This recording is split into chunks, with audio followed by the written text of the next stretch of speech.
हमारे साथ जुड़ चुके हैं doctor Pankaj Dwivedi, senior orthopaedic surgeon, horizon hospital Raipur. South के पढ़ाई और अपने नॉर्थ रीजन की पढ़ाई में क्या अंतर है, उनके हॉस्पिटल्स में क्या अंतर है? सवाल बहुत अच्छा है और मेरी करीब पूरी पढ़ाई, क्योंकि पहले मेरा ग्रेजुएशन भी साउथ इंडिया से हुआ और पोस्ट ग्रेजुएशन भी साउथ इंडिया से हुआ। ठंड में भी कुछ दिक्कतें आती है जोड़ों में, किसी को अगर नहीं होती प्रॉब्लम, लेकिन उस ठंड में कभी कभी होती है उनको। जैसे मैंने बताया कि रूमेटॉइड आर्थराइटिस का ये विशेष लक्षण है कि ठंड और बारिश के मौसम में तकलीफ बढ़ जाती है। सिकलीन होता क्या है? कुछ गलतियों के कारण होता है? नहीं, ये नेचुरल फिनोमिनन है। ये एक प्रकार का ब्लड का, रेड ब्लड सेल्स का वेरिएंट है। लिगामेंट होता है एसीएल, उसके टीयर के कॉमन कॉजेज़ क्या हैं? जिम है, स्पोर्ट्स है, यही सब कॉमन कॉजेज़ है, कुछ और भी हो सकता है? अचानक आपका मन किया कि शादी में या पार्टी में डांस करने पहुंचे, उसमें ट्विस्ट हो गया। इसको कहते हैं ट्रिवियल ट्रॉमा। ऐसे कुछ टेक्निक है जो आप सिंगापुर से लाए हो और ये आप वो सिर्फ आपके हॉस्पिटल में और कहीं नहीं है? तो हम जो भी कर रहे हैं, मैं ही नहीं, हर कोई जो भी कर रहा है, वो पीयर प्रूवन टेक्निक्स ही हैं। प्रेगनेंसी के दौरान भी बैक पेन होता है, वुमेन्स इससे बहुत सारा परेशान होती है। देखिए, प्रेगनेंसी के दौरान एक तो क्या है कि बेबी का वेट आगे है, प्रेगनेंसी आगे है और स्पाइनल कॉर्ड पीछे है, तो एक लेवर आर्म क्रिएट हो रहा है। ऑफ कोर्स एक फोर्स क्रिएट हो रहा है हमारे पूरे स्पाइनल स्ट्रक्चर पे। दवाई दारू ऐसा बोलते हैं कि दवाई दारू सच में, दारू के सच में दवाई के इसमें काम करता है? शराब शरीर को सिर्फ और सिर्फ नुकसान पहुंचा रही है।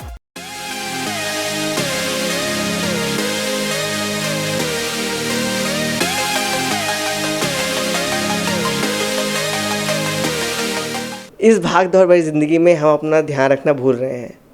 जोड़ों में दर्द की समस्याएं काफ़ी आम हो गई हैं और इन्हीं समस्याओं को लेकर काफ़ी सारी भ्रांतियां फैली हुई हैं। इन्हीं भ्रांतियों को ख़त्म करने के लिए हम लेकर आए एक नया शो। नमस्कार, मेरा नाम है केतन साहू और आप जुड़ चुके हैं TNR न्यूज़ के खास पेशकश हेल्थ अपडेट में। आज हमारे साथ जुड़ चुके हैं doctor Pankaj Dwivedi, senior orthopaedic surgeon, horizon hospital Raipur. Sir, बहुत बहुत स्वागत है आपका हमारे शो में। नमस्कार सर, कार्यक्रम के पहले चरण में हम गेस्ट के लाइफ के बारे में जानते हैं कि वो कहाँ से आए हैं, उनके शिक्षा दीक्षा कहाँ से हुई। तो सर, वही आपसे पहले यही जानना चाहेंगे। देखिए, शिक्षा में मेरे पिताजी NTPC के साथ कार्यरत थे रिटायरमेंट के पहले।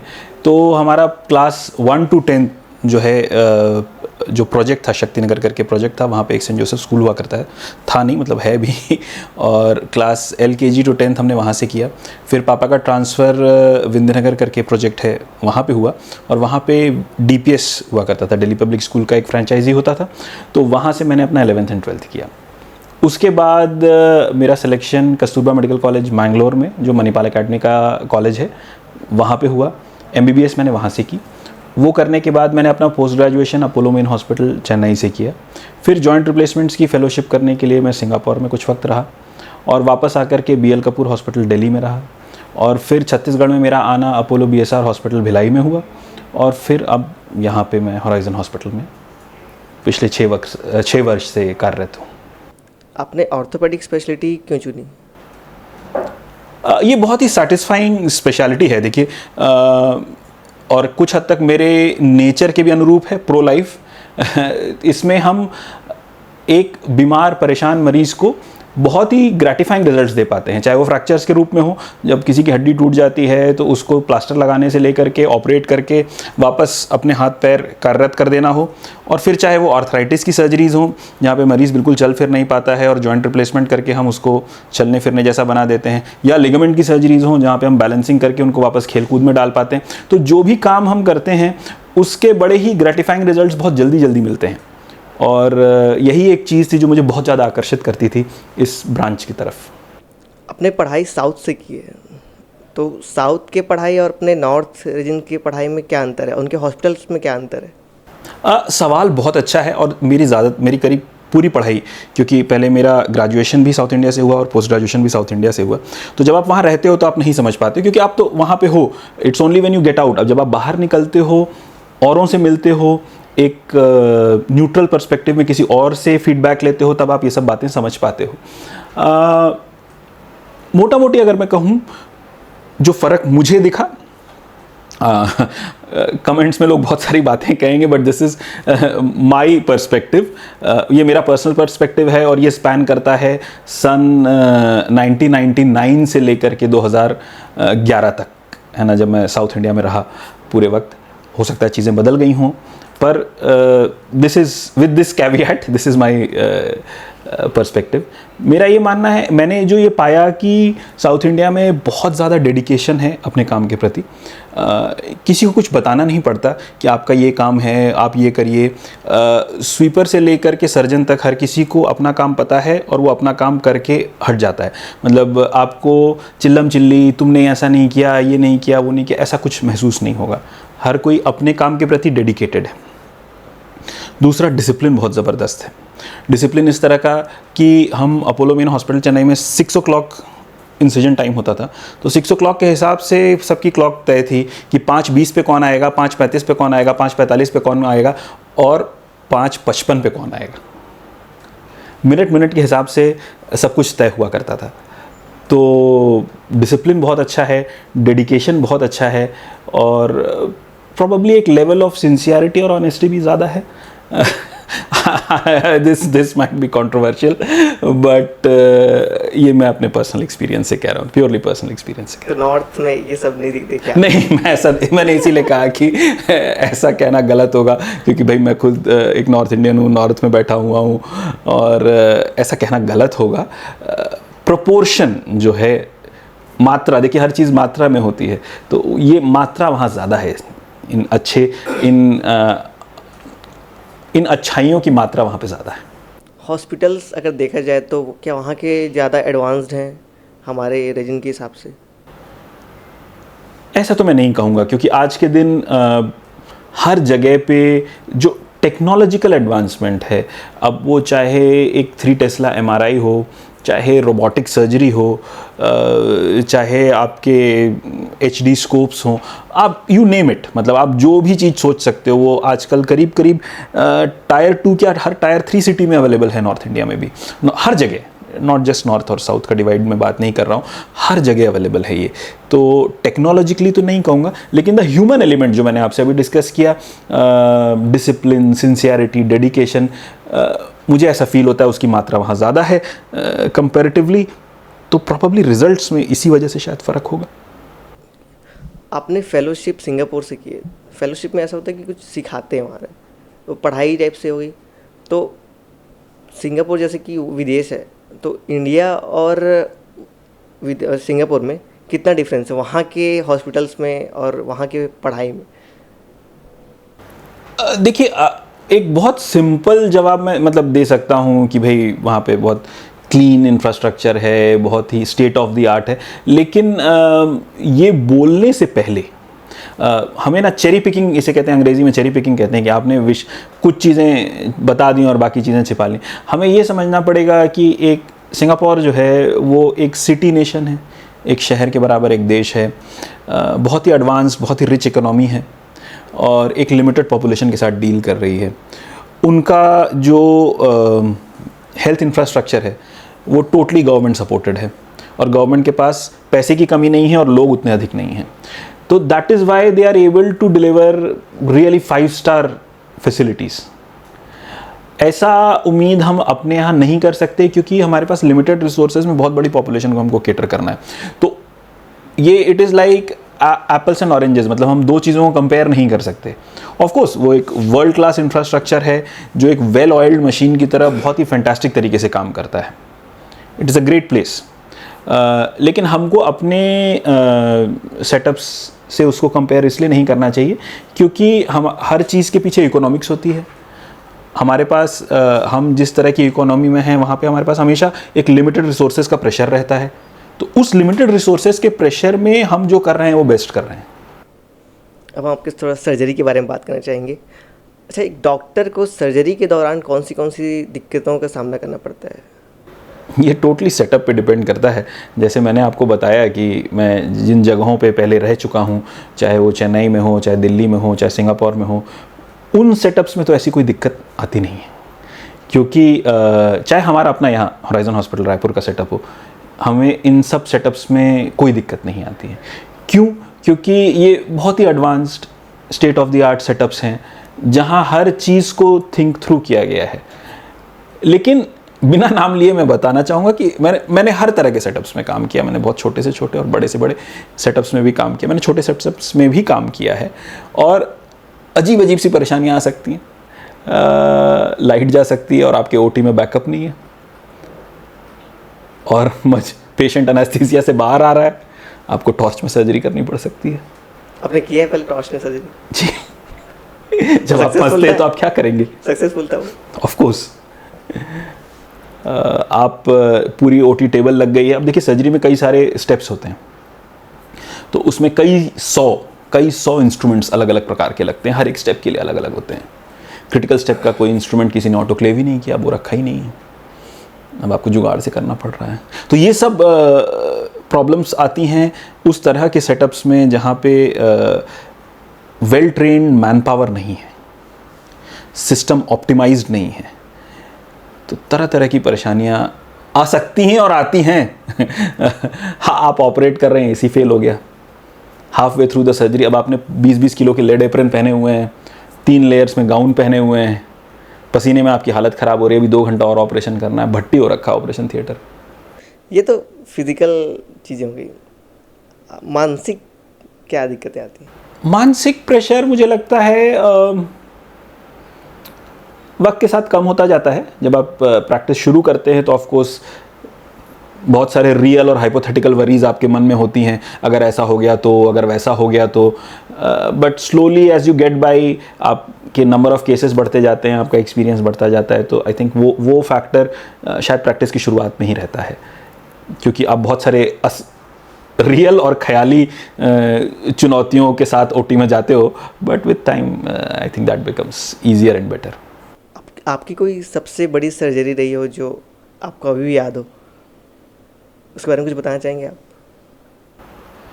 हाँ, ऐसे बहुत से केसेस करते हैं हम जो बहुत ज़्यादा चैलेंजिंग होते हैं, जिसको कोई करने को तैयार नहीं होता। मरीज़ दूर दूर से खोज के आता है। हमारा यूट्यूब चैनल भरा पड़ा है इस तरह की सर्जरीज से जो एक्सट्रीमली चैलेंजिंग है। सबसे चैलेंजिंग एक सर्जरी थी, पर ये हमने अपने यहाँ नहीं की थी। I was invited at a very big hospital करने के लिए इसको, और वहाँ पे उनके सर्जन्स ने हाथ खड़ा कर दिया था। उन्होंने किसी को बाहर से बुलाया था, उन्होंने भी हाफ वे छोड़ दिया था। एक हिप रिप्लेसमेंट था, स्क्लेरोज्ड हिप में, और उसमें ना फेमोरल कनाल थी, ना एस्टेबुलम बचा था, सब फ्यूज़ हो गया था। It was very challenging. वो है, हमारे यूट्यूब पे भी है वो सर्जरी। एंड जो नॉर्मली एक हिप रिप्लेसमेंट करने में मुझे 1.25 से 1.5 घंटा लगता है, उसमें एक चरण मैंने किया करीब 5 घंटे में। फिर हमको मरीज को एनास्थीसिया से बाहर निकालना पड़ा और 2 दिन रुक के दूसरा चरण करना पड़ा, फिर 5 घंटे में। It was that challenging. जो पुराने आयुर्वेदिक टेक्निक्स थे वो अब काम कर रहे हैं कि नहीं कर रहे हैं? क्या ऐसा कुछ आपने कभी कुछ किया है कि दोनों आयुर्वेदिक टेक्निक्स को और जो एलोपैथी अभी जो टेक्निक्स हैं आपके नए, उसको जोड़ के कभी कुछ काम किया हो? देखिए, पहले मैं इसका जवाब ऑर्थोपेडिक्स के पॉइंट ऑफ व्यू से दूंगा और फिर इन जनरल, है ना। देखिए, आप अगर कहें कि यहाँ से बिलासपुर जाना, रायपुर से बिलासपुर पैदल जाया जा सकता है, जवाब हाँ है। और लोग जाते ही थे जब मोटर गाड़ी नहीं थी, बैलगाड़ी नहीं थी। तो जब बैलगाड़ी आ गई तो लोग बैलगाड़ी से जाने लगे, जब मोटर गाड़ियाँ आ गई तो लोग मोटर गाड़ियों से जाने लग गए। तो क्या आज के परिप्रेक्ष्य में इतनी अच्छी सुविधाएं, ट्रेन, बस, कार होते हुए हमको बिलासपुर या रायगढ़ पैदल जाना चाहिए? इसका जवाब है ना। तो जब हमारे पास कोई तकनीक नहीं थी टूटी हुई हड्डियों को जोड़ने की, आर्थराइटिस को सही करने की, तो हमको जो भी ऑफर कर रहा था आयुर्वेद, उसको फॉलो करके ठीक होना ही हमारे पास एक ऑप्शन था, और कोई ऑप्शन नहीं था। लेकिन अब जब इतनी एडवांस टेक्निक्स हमारे पास अवेलेबल हैं, तो उसके बाद भी लोग हमारे पास आते हैं हड्डी टेढ़ी जुड़वा के, लेप लगवा करके। अच्छा, और उसके बाद हमारा चैलेंज बहुत बढ़ जाता है, क्योंकि कई महीनों बाद आते हैं, आड़ी टेढ़ी जुड़ी होती है हड्डी, उसको वापस तोड़ना होता है, फिर जोड़ना होता है। आप देखेंगे हमारे यूट्यूब पे भरे हुए हैं इस तरह के वीडियोस, उसको वापस जोड़ना, फिर सॉफ्ट टिश्यूज़ में टेंशन आता है, उसको बैलेंस करना। तो जो काम 45 मिनट 1.5 घंटे में किया जा सकता था, उसके लिए 3-3, 4-4 घंटे स्ट्रगल करना पड़ता है, और फिर भी सब ऑप्टिमल रिजल्ट्स आएंगे, क्योंकि रिकवरी बहुत लंबी रहेगी। तो ऑर्थोपेडिक पॉइंट ऑफ व्यू से मैं ये कहना चाहूँगा कि मतलब एसेंशियल फ्रैक्चर्स जहाँ पे डिस्प्लेसमेंट हो गया है, बॉडी वेट उसके अगेंस्ट में काम कर रहा है। देखिए, कुछ होता है क्रैक्स आ गए हैं, है ना, क्रैक्स को तो अगर आप इमोबिलाइज भी कर दोगे तो बॉडी हील कर देगी, उसमें आप लेप लगाओ ना लगाओ, वहाँ पे प्रॉब्ली आप आयुर्वेद का सहारा ले सकते हैं। लेकिन जॉइंट्स के अराउंड फ्रैक्चर्स, एसेंशियल फ्रैक्चर्स जिसमें सर्जरी लगेगी ही लगेगी, उसको आप सोचें कि हम आयुर्वेद से सर्कमवेंट कर देंगे, ऐसा संभव नहीं है। ये तो ऑर्थोपेडिक पॉइंट ऑफ व्यू से हुआ। दूसरी बात, आयुर्वेदिक परंपरा बहुत ही सक्सेसफुल और बहुत ही एक अच्छी परंपरा है जिसकी लिनियज ब्रेक हो गई। मतलब आज जैसे हम मेडिकल की पढ़ाई कर रहे हैं, अचानक से मेडिकल कॉलेजेस ख़त्म कर दिए जाएं, सारे डॉक्टर्स ख़त्म हो जाएं और ऐसे ही लोग याददाश्त से प्रैक्टिस करते रहें या खुद से किताब पढ़ के कुछ कुछ करते रहें और ऐसा करते हज़ारों साल बीत जाएं, तो क्या हाल होगा मॉडर्न मेडिसिन का। तो वही हाल आज आयुर्वेद का। हमें आयुर्वेद में रिसर्च चाहिए, हमें आयुर्वेद में कोलैबोरेटिव एफर्ट चाहिए, हमें आयुर्वेदिक इकोसिस्टम चाहिए जिस तरह से मॉडर्न मेडिसिन का है, और तब प्रॉबली हम आयुर्वेद का सहारा लेके बहुत सारी चीज़ों को ठीक कर पाएंगे। टॉपिक्स में आते हैं जो डिसीज़ होते हैं। सर, जॉइंट पेन आजकल कॉमन हो रहा है, पहले कॉमन नहीं था, ये बुज़ुर्गों में ही होता था। आजकल क्या हो रहा है कि जवानों में हो जा रहा है, अचानक से किसी को भी हो जा रहा है, कोई इसकी कोई एज लिमिट नहीं रही। अब ये होता क्यों है, जॉइंट पेन होता क्यों है, क्या है इसका इलाज, उसको कुछ बताना चाहेंगे आप? देखिए, जॉइंट पेन जब हम बोल रहे हैं तो इसमें दो हम मोटा मोटी अगर मैं एज अ ऑर्थोपेडिक सर्जन इसको क्वालिफाई करूंगा तो मैं कहना चाहूँगा कि क्या ये इन्फ्लेमेटरी कॉज है या ट्रोमेटिक कॉज है। मतलब किसी को कोई चोट लग गई क्या, या उसके शरीर में इन्फ्लेमेटरी कॉज यानी कि सूजन पैदा करने वाली कोई बीमारी हो रही है। उसमें भी दो बीमारी मुख्यतः होती हैं। एक होती है जिसे हम साधारणतया गठियावात कहते हैं यानी रूमेटॉइड आर्थराइटिस, और दूसरी होती है संधिवात जिसे हम कहते हैं एंकिलोजिंग स्पॉन्डिलाइटिस। ये कुछ हद तक अनुवांशिक है, मतलब परिवारों में चलती हैं, और जनरली आप पाएंगे कि जैसे रूमेटॉइड आर्थराइटिस जिसको है यानी कि गठियावात, वो कहेंगे कि भाई हमको उंगलियों में दर्द होता है। शुरुआत होगा तो दोनों तरफ होगा, ऐसा नहीं कि एक हाथ में हो रहा है, होगा तो दोनों हाथ में होगा, दोनों एल्बोज में होगा, दोनों शोल्डर्स में होगा, पैर की उंगलियों में होगा। बाइलैटरलिटी मतलब दो, राइट और लेफ्ट दोनों साइड इन्वॉल्व होगा। मॉर्निंग स्टिफनेस, सुबह उठेंगे तो ज़्यादा अकड़न दर्द रहता है, और जैसे जैसे दिन प्रोग्रेस करेगा वैसे वैसे आराम आता जाएगा। ये और ठंड के मौसम में या जब बादल रहते हैं बारिश के मौसम में तब तकलीफ बढ़ती है। ये सब कुछ की पॉइंट्स हैं जो बता देते हैं कि भाई इनको ज़्यादातर करके गठियावात है। अब इनकी जांच जब हम करेंगे, आरए फैक्टर और एंटी-सीसीपी ब्लड के टेस्ट करेंगे तो मोस्टली ये पॉजिटिव आएगा और फिर इनको दवाइयों पे हम ले सकते हैं। संधिवात जो है यानी कि एंकिलोजिंग स्पॉन्डिलाइटिस, उसमें प्रॉब्लम कमर से चालू होती है। मरीज़ कमर का दर्द बताता है, अकड़न बताता है, रेंज ऑफ मोशन मतलब झुकने और पीछे जाने में तकलीफ होती है। आप एक्सरे करेंगे तो आपको दिखेगा कि जो स्पाइन है ये यहाँ पे डिस्क हैं और इन दोनों के बीच में गैप है। तो आप पाएंगे कि ये जो स्पाइन है इसमें आप क्लियरली देख पा रहे हैं कि हड्डी है, उसके बीच में डिस्क है और दोनों हड्डियों के बीच में गैप है। ये हड्डियों में कोई जुड़ाव नहीं है।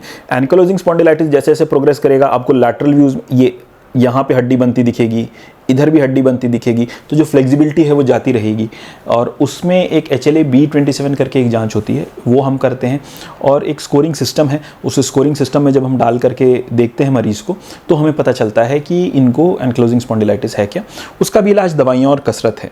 तो ये तो हो गए इन्फ्लेमेटरी आर्थराइटिस, मतलब जिसमें शरीर आपके जॉइंट्स पे हमला कर रहा है, मतलब आपकी इम्यूनिटी ही आपके विशेष प्रकार के जॉइंट्स पे हमला कर रही है या हड्डी की मात्रा अधिक बन रही है। फिर है ट्रॉमेटिक कॉजेज। ट्रॉमेटिक कॉजेज मतलब किसी को चोट लग गई, यंग एज में हम दौड़ रहे थे, फुटबॉल खेल रहे थे, या कुछ बहुत छोटा सा भी हो सकता है कि रेड लाइट पे स्कूटी रोका और पैर अचानक से दिया, उसके बाद स्वेलिंग आ गई। पार्टी में गए थे, डांस करने के लिए लोगों ने बुलाया और कुछ मूव्स किए और उसके बाद सूजन आ गई घुटने में। तो ये सब लक्षण हैं लिगामेंट इंजरीज के। मतलब उस समय तो बात बन गई पर कुछ घंटों बाद सूजन आई घुटने में या एंकल में, और फिर उसके बाद चलना फिरना मुश्किल हो गया। तो ये लिगामेंट इंजरी के लक्षण है। इसमें फिर आपको जाके डॉक्टर से मिलना होगा, MRI लगेगा और चीज़ें कंफर्म हो गई। और लास्टली होता है ऑस्टियोआर्थराइटिस, मतलब घिसाव, एज रिलेटेड। जैसे आपके चक्के 1000 किलोमीटर चल जाएं और 10,000 किलोमीटर चल जाएं, उसमें फ़र्क होता है। तो वैसे ही जॉइंट्स जो वक्त के साथ age related wear and tear हो जाए जिनमें, तो उसमें नी का ऑस्टियोआर्थराइटिस हो सकता है या हिप का ऑस्टियोआर्थराइटिस हो सकता है। आपने भी अर्थराइटिस के बारे में, मतलब मैं अर्थराइटिस में ही जाता हूँ। अर्थराइटिस जो है होता क्यों है, एज की बाद ही होता है क्योंकि किसी भी एज में हो सकता है वो? हाँ, देखिए जैसे मैंने आपको पहले जानकारी दी कि अगर इन्फ्लेमेटरी आर्थराइटिस है, जैसे रूमेटॉइड आर्थराइटिस है, तो वो बहुत अर्ली एज से आपके जॉइंट को ख़राब करना शुरू कर देगा। मतलब इसके प्रकार भी है, मतलब आर्थराइटिस के प्रकार? जी जी जी, बिल्कुल बिल्कुल। तो रूमेटॉइड आर्थराइटिस जो है वो एक इन्फ्लेमेटरी आर्थराइटिस है। तो वो बहुत ही जल्दी हमारे साइनोवियल जॉइंट्स, यानी वो जॉइंट्स जिनमें लुब्रिकेशन हो रहा है, जैसे घुटना, कूल्हा, उंगलियों के जॉइंट, एंकल, जहाँ भी लुब्रिकेशन हो रहा है वहाँ पे हमारी ही इम्यूनिटी उस लुब्रिकेटिंग मेम्ब्रेन पे हमला कर रही है, तो जॉइंट को डिस्ट्रॉय कर देती है। तो बहुत ही अर्ली एज में, मतलब 30, 35, कई बार उस एज में जॉइंट इतने खराब हो जाते हैं कि हमको रिप्लेसमेंट करना पड़ता है। बट अदरवाइज नेचुरल ऑस्टियोआर्थराइटिस, जहाँ पे कोई रूमेटॉइड आर्थराइटिस नहीं है, कोई एनक्लोजिंग स्पॉन्डिलाइटिस नहीं है और कोई तकलीफ नहीं है, natural wear and tear generally आप 60s के बाद देखेंगे। ऑस्टियोआर्थराइटिस जो है एक एज के बाद ही होता है? जी तो जी, उससे पहले कभी? बिल्कुल बिल्कुल बिल्कुल, मोस्टली लेट 50s 60s उसके बाद ही आपको दिखेगा। और वो भी ज़रूरी नहीं है, नॉट नेसेसरली कि हर कोई जो 60 की उम्र पार कर गया उसको ऑस्टियोआर्थराइटिस। अगर किसी ने बहुत अच्छी कसरत वर्जिश अपने बचपन और जवानी के दौरान किया हो, बहुत अच्छा मांस उनका टिश्यूज़ कार्टिलेज का हो, और उन्होंने एक्सरसाइज करके अपने आप को फिट रखा हो, तो 90 साल में भी नहीं आता। तो अर्थराइटिस को रोकने का कोई ऐसा कुछ है घरेलू उपाय कि जो अपने रेगुलर लाइफस्टाइल में वो आदमी अपने ढाले? इस चीज़ क्या है कि अगर आप बचपन में बहुत अच्छा खेल कूद करें, दौड़ भाग करें, तो उससे बॉडी को बहुत अच्छा फीडबैक मैकेनिज्म मिलता है, जिससे हड्डियों के अंदर एक अच्छी डेवलपमेंट होता है, लिगामेंट्स का बहुत अच्छा डेवलपमेंट होता है, कार्टिलेज, मेनिस्कस, सब कुछ बहुत अच्छे से बनते हैं, क्योंकि बॉडी रियलाइज़ करती है कि इनको ज़रूरत ज़्यादा है। तो अब यही आपका जो है जीवन भर का, आप समझिए, पूंजी बन गई। इसी पूंजी से आपको जीवन निकालना है। तो जिसने शुरुआत में पूंजी ही कम बनाई, तो वो तो जल्दी खर्च हो जाएगी, तो प्रॉब्ली अर्ली 50s 60s में उनको आर्थराइटिस फेस करना पड़ेगा। लेकिन जिन्होंने पूंजी अच्छी बनाई और उसको अच्छे से रखा भी, एक्सरसाइज करके, वॉकिंग करके, जॉइंट्स के अराउंड बैलेंस, लिगामेंट्स के अराउंड बैलेंस अच्छा मेंटेन करके, कसरतों से अपने आप को प्रोटेक्टेड रखा, तो कोई ज़रूरी नहीं कि पूरे जीवन में भी कभी उनको आर्थराइटिस की परेशानी फेस करना पड़े। डाइट में भी कुछ आती है मतलब? देखिए, डाइट में मैं ये कहना चाहूँगा, आज के दिन ज़्यादातर लोगों को विटामिन D3 की कमी रहती है, क्योंकि हम इंडोर्स रेस बन गए हैं। सुबह निकल जाते हैं बंद गाड़ियों में, कोई सूरज की किरण नहीं पड़ती, और शाम को जब वापस आते हैं तब तक सूर्यास्त हो चुका होता है, वो भी बंद गाड़ियों में। और हमारी बिल्डिंग सारे सब शीशे लगे हुए हैं, सब बंद हैं। तो क्या हो रहा है कि स्किन को सन एक्सपोजर तो हो नहीं रहा है, और जब स्किन को सन एक्सपोजर नहीं हो रहा तो विटामिन D3 नहीं बन रहा, विटामिन D3 नहीं बन रहा तो कैल्शियम अब्जॉर्प्शन पुअर है। तो एक तो विटामिन D सप्लीमेंट्स लें आप, जांच करा के, अपनी मर्जी से नहीं, जांच करा के प्रिस्क्रिप्शन बेस्ड। और खाने में ग्रीन लीफी वेजिटेबल्स, दूध, दही, पनीर, अंकुरित चना, मूंग, इसका सेवन। तो हमारे जो ये लोकल फूड हम खाते हैं रोज़ रेगुलर, जो दाल चावल खा रहे हैं, छत्तीसगढ़ी आदमी जो खा रहे हैं, उसमें क्या ऐड करें? मतलब वही जो आपने बोला वही ऐड कर दें? ये सारी चीज़ें, और साथ में फ्रूट्स का बहुत एंटीऑक्सीडेंट रोल है, जो आपके मेनिस्काई, कार्टिलेज, लिगामेंट्स को हेल्प करते हैं। पाइनएप्पल, ऑरेंज, इस तरह के सिट्रिक फ्रूट्स। मोटापा में भी कुछ दिक्कतें आती है, राइट? तो मोटापा के कारण भी कुछ जोड़ों में दिक्कतें आती हैं। तो एक हद तक ओबेस्ड में दिक्कतें आती हैं, कि अगर जो स्किनी फैट है उसको भी दिक्कतें आ सकती है, जो जिसको थोड़ा सा बेली में फैट है? देखिए, किसी को लिगामेंट इंजरी हो गई, बहुत दुबला पतला था, ठीक है, मान लीजिए उनको लिगामेंट इंजरी हो गई अर्ली एज पे, और उन्होंने उसको ट्रीट नहीं कराया, डायग्नोस नहीं कराया, या मिस कर दिया, हैं तो वो दुबले पतले, लेकिन क्योंकि लिगामेंट इंजरी हो गई है, नी आउट ऑफ अलाइनमेंट हो गया, आउट ऑफ बैलेंस हो गया है, तो उनको अर्ली ऑस्टियोआर्थराइटिस फेस करना पड़ेगा। But that is because of a ligament injury. और जैसा आपने कहा कि किसी को मोटापा है, तो ऑफ कोर्स जॉइंट की लोडिंग ज्यादा हो रही है, तो अर्ली वेयर एंड टेयर होगा, अर्ली ऑस्टियोआर्थराइटिस हो जाएगा। ठंड में भी कुछ दिक्कतें आती है जोड़ों में? किसी को अगर नहीं होती प्रॉब्लम, लेकिन उस ठंड में कभी कभी होती है उनको। जैसे मैंने बताया कि रूमेटॉइड आर्थराइटिस का ये विशेष लक्षण है कि ठंड और बारिश के मौसम में तकलीफ बढ़ जाती है। तो अगर ऐसा आप महसूस कर रहे हैं कि विशेषकर ठंड या बारिश के मौसम में मुझे तकलीफ हो रही है, तो आप ज़रूर अपनी जांच कराएं। जॉइंट रिप्लेसमेंट के बारे में आपसे जानना चाहूँगा मैं, जिसको हम लोग घुटनों का प्रत्यारोपण भी कहते हैं। इसकी ज़रूरत कब पड़ सकती है? क्या ये जवानी में भी पड़ सकती है, मतलब अर्ली 30s में या 40s में भी, कि एक सिर्फ आर्थराइटिस के टाइम पे ही इसको कराते हैं, या फिर कोई इंजरी में भी करा सकते हैं इसको? ज़रूरत कब पड़ती है? बहुत ही बड़ा सवाल पूछा है आपने, मैं इसका जवाब सेक्शंस में देता हूँ। देखिए, जॉइंट रिप्लेसमेंट ज़्यादातर करके लेट, मतलब ऑस्टियोआर्थराइटिस में किया जाता है, यानी कि लेट 50s 60s 70s इसमें आपको जॉइंट रिप्लेसमेंट मिलेगा। छत्तीसगढ़ के केस में हिप में ये चीज़ चेंज हो जाती है। छत्तीसगढ़ के अंचल में सिकलिंग बहुत कॉमन है। सिकलिंग की वजह से हिप में एवास्कुलर नेक्रोसिस होने की संभावना बहुत ज़्यादा बढ़ जाती है। तो इसलिए छत्तीसगढ़ में हम बहुत अर्ली एज में हमको हिप रिप्लेसमेंट करने पड़ जा रहे हैं, 21-22 साल में भी करने पड़ जा रहे हैं, क्योंकि हिप स्टेज 4 एवियन होकर डिसलोकेट हो जा रहे हैं, मतलब इतना अर्ली एवास्कुलर नेक्रोसिस हो जा रहा है। तो हिप रिप्लेसमेंट छत्तीसगढ़ की सेटिंग में बहुत अर्ली एज में एवियन की वजह से हमको करना पड़ रहा है। नी रिप्लेसमेंट्स अर्ली एज में ट्रॉमेटिक नी, मतलब कभी किसी को चोट लगी, जैसे मैंने आपको अभी एग्जांपल दिया था कि भाई लिगामेंट इंजरी हुई और ध्यान नहीं दिया, तो उस स्थिति में, या फ्रैक्चर्स हुए उनको ठीक से अटेंड नहीं किया गया, वो आड़े टेढ़े जुड़े नी जॉइंट या हिप जॉइंट के आसपास, उस स्थिति में, या फिर गठियावात रूमेटॉइड आर्थराइटिस अनट्रीटेड अनअटेंडेड, उसमें भी अर्ली एज में करना पड़ता है। सिकलिन से आपने जो बोला होता है, हर किसी को होता है क्या? हर सिकलिन वाले जो ग्रसित है उससे? नहीं, ऐसा नहीं है, संभावना बढ़ जाती है। नॉर्मल पॉपुलेशन से सिकलिंग वाली पॉपुलेशन में एवियन होने की संभावना बढ़ जाती है, लेकिन वो लोग जो निरंतर ट्रीटमेंट ले रहे हैं अपना सिकलिंग का, उनमें ये संभावना घट जाती है। एवियन को थोड़ा सा विस्तार से समझाना style. AVN stands for avascular necrosis. AVN, avascular necrosis. Avascular necrosis का मतलब क्या, कि खून जाना बंद हो गया, खून का दौरा बंद हो गया और शरीर में रहते रहते ही ऑर्गन मर गया। नेक्रोसिस मतलब वो मर गया। तो फीमर का जो हेड है, जैसे फीमर फ्रेम में आ गया, ये फीमर बोन है ये पूरी, और इसका हेड है, ये एस्टेबुलम में जाता है। इसके साथ इशू क्या है कि इसकी ब्लड सप्लाई सिर्फ यहां से यहां जा रही है, इधर से इधर, यानी यहां से यहां पे जा रही है, और कोई दूसरा रास्ता नहीं, सिर्फ वन वे ट्रैफिक है। तो सिकलिंग में क्या होता है कि हमारे जो रेड ब्लड सेल्स हैं नॉर्मली बाइकॉनकेव होते हैं, मतलब एक पिचकी हुई तश्तरी जैसे होते हैं बाइकॉनकेव, पर सिकल सेल में वो एक हसिया के शेप में सिकल जैसे हो जाते हैं।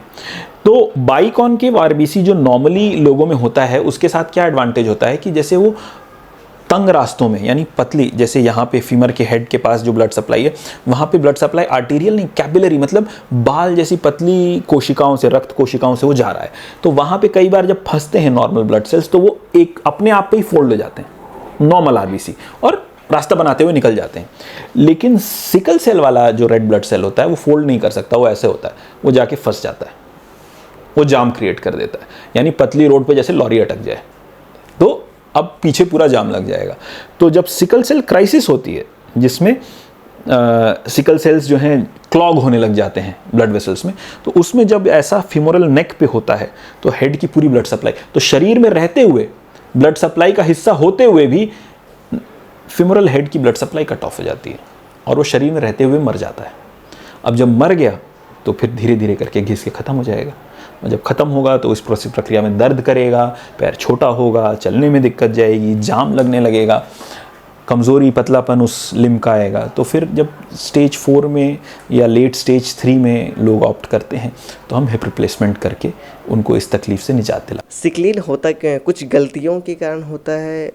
नहीं, ये नेचुरल फिनोमिनन है। ये एक प्रकार का ब्लड का, रेड ब्लड सेल्स का वेरिएंट है, एक डिफरेंट वेरिएंट है। जैसे मैंने कहा कि नॉर्मली बाई कॉनकेव पिचकी हुई तश्तरी जैसे होते हैं रेड ब्लड सेल्स, इसमें सिकल जैसे हो जाते हैं। It is a variation.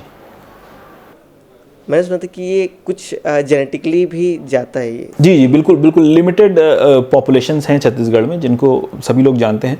उन्हीं पॉपुलेशंस में ये ज़्यादा कंसंट्रेटेड है। ऐसा नहीं कि बाकी लोगों में नहीं है, लेकिन उन पॉपुलेशंस में ये ज़्यादा कंसंट्रेटेड है। मतलब सिकलिन नेचुरल फिनोमेना है, इससे आपका जो डेली लाइफ में एग्जैक्टली आपके खान पान या उससे कोई फ़र्क नहीं पड़ने वाला इसमें। तो इसको आप क्या, जैसे कि अब जब एवियन का जो ट्रीटमेंट करते हो, हिप रिप्लेसमेंट करते हो, तो क्या उस टाइम में क्या आपको खून में भी कुछ बदलाव लाने पड़ते हैं? नहीं, देखिए सिकल सेल में जब हम कोई भी सर्जरी करते हैं या इनफैक्ट कोई भी इंटरवेंशन करते हैं तो बड़ा रिस्की रहता है। तो ऑप्टिमाइजेशन चाहिए होता है, मतलब ऑपरेशन से पहले, ऑपरेशन से बाद बहुत सारी प्लानिंग लगती है, क्योंकि उनमें कभी भी वो सिकल सेल क्राइसिस में जाने का डर रहता है, जिसमें जान का खतरा भी रहता है उनको। नेचुरली भी रहता है। तो किसी सर्जरी की स्ट्रेस को जब हम डाल रहे होते हैं तो हमें बहुत प्लानिंग के साथ करना होता है। That's all. मतलब जो सिकलीन में जो आपने कहा कि एक नस होती है एवियन के पास, मतलब हिप के पास, वो बहुत पतली होती है, वो बाल की जैसे। वो सभी जगह, देखिए सिर्फ हिप में ही नहीं ऐसा हो रहा है। हिप में इशू क्या हो रहा है कि ब्लड सप्लाई कोई अल्टरनेटिव नहीं है, तो वहाँ ब्लॉक हो। जो यही तकलीफ उनको तब भी होती है, उंगलियों में भी दर्द होता है, घुटनों में भी दर्द होता है जब सिकल सेल क्राइसिस होता है। लेकिन बाकी सभी जगहों पे अल्टरनेटिव व्यवस्थाएं हैं ब्लड सप्लाई की, मतलब एक जगह से बंद हुआ तो दूसरी जगह से चालू हो जाता है। ये व्यवस्था हिप में नहीं है, तो इसीलिए वहाँ पे एवास्कुलर नेक्रोसिस हो जाती है। हिप रिप्लेसमेंट सिर्फ इसी में ही होता है कि मतलब जब Again, सिकलीन age हो या नहीं- फिर कुछ ऑस्टियोआर्थराइटिस वगैरह भी कुछ? एग्जैक्टली, एज रिलेटेड ऑस्टियोआर्थराइटिस होने पे भी हम हिप रिप्लेसमेंट करते हैं। टोटल नी रिप्लेसमेंट के बारे में कुछ जानना चाहूँगा मैं आपसे थोड़ा सा डिटेल में, क्योंकि ये ज़्यादातर होता देखा है मैंने। कई बार क्या होता है कि उनको ज़रूरत नहीं होती, मुझे ऐसा लगता है, मैंने बात की थी शायद, उनके जो है वज़न बढ़ गए हैं, उनको दिक्कतें आ रही हैं, उनको अर्थराइटिस नहीं है ऐसा कुछ बोलते हो, क्योंकि उन्होंने चेक कराया होता है अर्थराइटिस नहीं है हमें, फिर भी हमें क्या करें समझ नहीं आता उनको, क्योंकि उनकी हेल्थ उतनी अच्छी नहीं है जैसी होनी चाहिए एक नॉर्मल आदमी की। तो उस टाइम पे उन्हें क्या रिकमेंड करेंगे आप? ये क्यों होता है वैसे फिर? देखिए नी रिप्लेसमेंट जो है, अगेन हिप रिप्लेसमेंट या नी रिप्लेसमेंट, बड़े फिक्स्ड गाइडलाइंस, एक रेडियोग्राफिक स्केल होती है, कैलग्रेन लॉरेंस स्केल बोलते हैं, केल स्केल बोलते हैं। उसमें ग्रेड 4 के क्राइटेरिया हैं कि भाई कार्टिलेज, ये जो गद्दियाँ हैं, ये सबकॉन्ड्रल कार्टिलेज, मेनिस्काई, एक और लेयर ऑफ सबकॉन्ड्रल कार्टिलेज, ये तीनों जब पूरी तरह से ध्वस्त हो जाती हैं और हड्डी एक दूसरे पे टिक करके रगड़ रही होती है, उसी स्थिति में जा करके हम जॉइंट रिप्लेसमेंट करते हैं। उसके पहले के स्टेजेस जो होते हैं, यानी ग्रेड 1, 2 और 3 आर्थराइटिस, उसमें अलग अलग ट्रीटमेंट्स हैं। अर्ली आर्थराइटिस में तो सिर्फ हम आपको कहेंगे कि भाई आप वज़न कम करिए, थोड़ा वॉकिंग वगैरह शुरू करिए। उसके बाद के आर्थराइटिस में हम सप्लीमेंट्स देते हैं जो बची हुई कार्टिलेज को बचाते हैं। कार्टिलेज रीग्रो नहीं करने वाली है, लेकिन जितनी बची है फर्दर डैमेज से उसको बचाने के लिए जो स्पेसिफिक अमीनो एसिड्स और प्रोटीन्स उसको चाहिए अपने आप को बचाए रखने के लिए, वो हम सप्लीमेंट्स के रूप में देते हैं और कुछ कसरतें सिखाते हैं। और ग्रेड 3 जब ऑस्टियोआर्थराइटिस होता है तो उसमें सप्लीमेंट कसरत के अलावा हम फिजियोथेरेपी के कुछ सेशंस के लिए बुलाते हैं। कई बार नी ब्रेस जैसे कुछ एड्स भी देते हैं जब तक we are waiting for surgery, मतलब लेट 3 या अर्ली 4 में। तो यही जो है सजेशंस हमारे रहते हैं। अर्ली संकेत भी इसी में आपने जो बताया वही है ना, संकेत वही है जो ज़रूरत कब पड़ सकती है? ज़रूरत, देखिए ये तो डिसीजन रेडियोलॉजी, एक्सरे पे अगर कैलग्रेन लॉरेंस ग्रेड 4 ऑस्टियोआर्थराइटिस हो रहा है, मतलब हड्डियाँ एक दूसरे पे टिक गई हैं और कुछ भी नहीं बचा है उनके बीच में एज ए लुब्रिकेशन का माध्यम, और फिर देखिए ये डिसीजन मरीज को लेना होता है। डॉक्टर आपको बता देगा कि भाई आपको ग्रेड 4 आर्थराइटिस हो गया है, अब इसमें ना कोई दवा काम करने वाली है ना फिजियोथेरेपी काम करने वाला है, अब आपको रिप्लेसमेंट कराना चाहिए। लेकिन डिसीजन मरीज को लेना है। मरीज कहता है कि मेरा काम तो चल रहा है, मुझे कौन सा दुनिया घूमना है, मुझे कौन सा माउंट एवरेस्ट चढ़ना है, तो मुझे तो सिर्फ घर में ही रहना है, सिर्फ लैट्रिन बाथरूम जाना है। तो अगर इस तरह का डिसीजन मरीज लेता है तो फिर उस स्थिति में कुछ नहीं कर सकते आप। लेकिन अगर मरीज कहता है कि नहीं भाई मेरे को तो फिट लाइफ जब तक जीना है, फिट जीना है, मैं घूमना फिरना चाहता हूँ, अपने सारे काम अपने से करना चाहता हूँ, मुझे एक कमरे में बंद नहीं होना है, उस स्थिति में हम जॉइंट रिप्लेसमेंट ऑफर करते हैं उनको। रिकवरी प्रोसेस क्या होता है जॉइंट रिप्लेसमेंट में? कोई भी जॉइंट रिप्लेसमेंट जैसे कि टोटल नी रिप्लेसमेंट है और हिप रिप्लेसमेंट है। देखिए रिकवरी में आपको अगले दिन से ही वॉकर के सहारे खड़ा कर दिया जाता है। 10 से 12 दिन में टाँके कटते हैं, उस दौरान 3-3 दिन पे पट्टियाँ होती हैं। 12 दिन बाद जैसे टाँके कट गए तो आप नहाना धोना भी शुरू कर सकते हैं। कुछ लोग जो बहुत अच्छा फिजियो करते हैं, फिजियोथेरेपिस्ट के साथ कोऑपरेट करते हैं, उनका जनरली 10वें 12वें दिन जो वॉकर से स्टिक पे आ जाते हैं और हफ्ते भर में स्टिक भी छूट जाती है। और कुछ लोग जो बहुत ही अच्छा करते हैं वो तो 10 दिन के अंदर वॉकर स्टिक सब छोड़ करके इंडिपेंडेंटली चलने लगते हैं।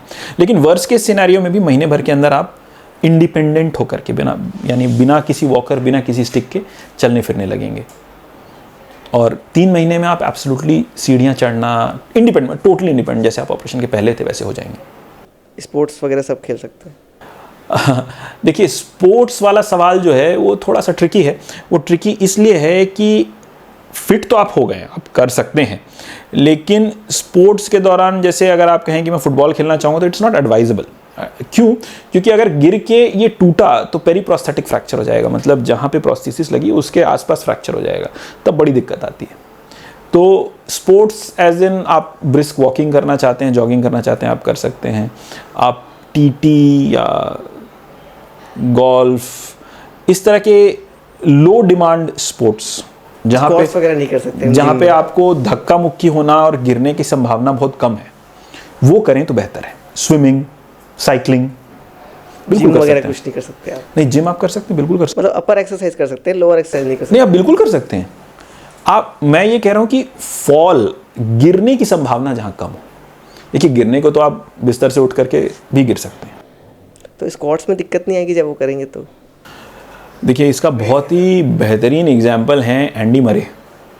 एंडी मरे एक टाइम पे वर्ल्ड नंबर 1 रह चुके हैं, विंबलडन जीत चुके हैं, ब्रिटिश टेनिस लेजेंड हैं, अभी भी खेल रहे हैं। और मुझे, if I am not mistaken, 6 या 7 साल पहले उनका रीसरफेसिंग हिप आर्थ्रोप्लास्टी हुआ है। तो रीसरफेसिंग हिप आर्थ्रोप्लास्टी कराने के बाद, रिप्लेसमेंट कराने के बाद, वो व्यक्ति वर्ल्ड लेवल पे टेनिस खेल रहा है। He is constantly under top 50, top 20। तो ऐसा नहीं कि नहीं किया जा सकता है, पर आपको फिर उस तरह की व्यवस्थाएं करनी पड़ेंगी। आपके पास ट्रेनर होने चाहिए, रूटीन होना चाहिए। ऐसा नहीं कि आप बस मन आया तो एक दिन आप करने लग गए। स्पोर्ट्स की बात हुई तो मैं ACL पे जाना चाहूँगा।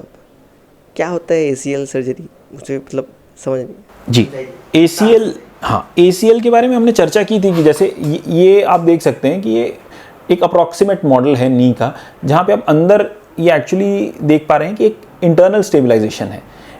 इंटरनल स्टेबलाइजेशन 2 लिगामेंट करते हैं। एक ये सामने से एंटीरियर क्रूशिएट लिगामेंट आ रहा है और पीछे से पोस्टीरियर क्रूशिएट लिगामेंट आ रहा है। ये लिगामेंट्स ऊपर वाली हड्डी को नीचे वाली हड्डी के ऊपर आगे पीछे सरकने से रोकते हैं। तो जब इनमें से कोई एक टूट जाता है, specially ACL is more prone to injury than PCL। ACL ज़्यादातर करके इंजर होता है, PCL कम इंजर होता है। तो जब ऐसा हो जाता है तो नी आउट ऑफ बैलेंस हो जाता है। तो जब हम चल रहे हैं तो ऐसा लगेगा कि ये लचक जाएगा। हम सीढ़ियों से उतर रहे हैं तो ये ऊपर वाली हड्डी नीचे सरक रही है। अब ये जो है घुटने को out of alignment and balancing करता है। मतलब जैसे आपकी गाड़ी का चक्का का व्हील अलाइनमेंट और बैलेंसिंग गड़बड़ हो जाए, तो ऐसा तो नहीं है कि आप उसको चला नहीं सकते। आप 100 किलोमीटर पे भी दौड़ा सकते हो, लेकिन आप जितना चलाओगे उतना आपका चक्का घिसता चला जाएगा। सिमिलरली एक आउट ऑफ अलाइनमेंट जॉइंट जो है, विथ यूजेज प्रोनाउंस्ड डैमेज उसमें होने लगता है। तो जैसे मैंने पहले एग्जांपल दिया था कि हो सकता है कोई बहुत पतला दुबला हो, लेकिन उसको ACL इंजरी उसमें अनट्रीटेड हो तो उसमें बहुत अर्ली आर्थराइटिस हो जाएगा। तो इसीलिए इसको डायग्नोस कराना, अगर आपको लचक आ रही है, if you are feeling unstable, कोई एक चोट लगने के बाद घुटने में सूजन आई हो और ये सब सिम्टम्स आ रहे हैं, तो आपको ज़रूर दिखाना चाहिए। ये diagnosis clinical examination plus MRI की बेसिस पे होती है और फिर डिसीजन लेकर के इसको सर्जिकली करेक्ट किया जाता है। ACL ग्राफ्टिंग, आर्थ्रोस्कोपी, मतलब छोटे छोटे छेद करके दूरबीन द्वारा सर्जरी करके इसको रिपेयर किया जाता है। ACL टीयर के जैसे आपने बताया जो लिगामेंट होता है ACL, तो उसके टीयर के कॉमन कॉजेज़ क्या हैं? जिम है, स्पोर्ट्स है, यही सब कॉमन कॉजेज़ है, कुछ और भी हो सकता है? कोई भी नहीं, अनप्रिपेयर्ड एक्टिविटी कोई भी हो सकती है। मतलब जब आपकी, एक तो देखिए जॉइंट के अराउंड मांसपेशियां बहुत अच्छी डेवलप नहीं है ना, और उस स्थिति में कोई सडन वर्क हो सकता है। मतलब जैसे मैंने कहा, रेड लाइट पे आप रुक रहे थे, बाइक आउट ऑफ बैलेंस हो गई और एक पैर पे पैर आ गया। अचानक आपका मन किया कि शादी में या पार्टी में डांस करने पहुंचे, उसमें ट्विस्ट हो गया। इसको कहते हैं ट्रिवियल ट्रॉमा। मतलब ऐसी चोटें जिन पे आपका ध्यान गया भी नहीं, उससे भी ये डैमेज हो सकता है। कॉन्टैक्ट स्पोर्ट्स जैसे कि फुटबॉल, रग्बी, जहाँ पे धक्का मुक्की लग के हाई स्पीड दौड़ते समय घुटने पे चोटें आती हैं, वो बहुत कॉमन कॉज हैं ACL इंजरी के। प्लस अगेन जिम में आपने बिना प्रॉपर वार्म अप, बिना प्रॉपर स्ट्रेचेस के अगर वेट्स उठाए और पैर पे बैलेंस आगे पीछे हुआ, वो भी एक बहुत कॉमन कारण है।